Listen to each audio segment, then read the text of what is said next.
fısıldarım. Sensiz geçen günleri sayamam. Kalbim hala seninle atıyor. Sensiz ben kimim bilemem. Gitme dedim, sustun bana. Yalnız kaldım bu dünyada. Bir tek sen vardın içimde. Şimdi sessizlik var odamda. Sensiz yaşayamam. Bu kalp seni unutmuyor. Her gece adını söyler. Gözlerim seni arıyor.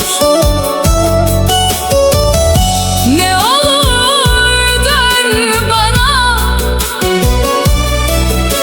Yarım kaldı bu sevda.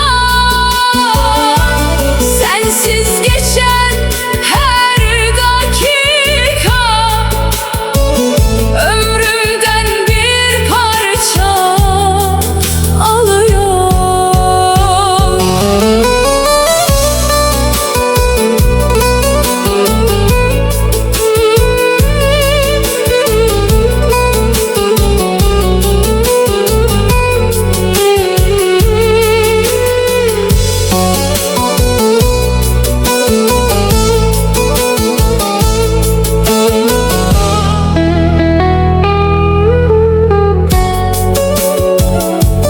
Belki bir gün dönersin diye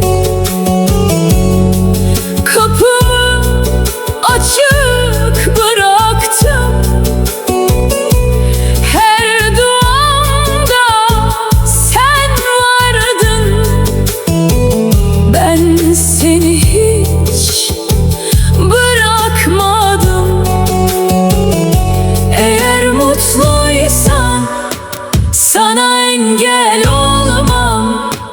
Ama bil ki kalbim hep seni bekler.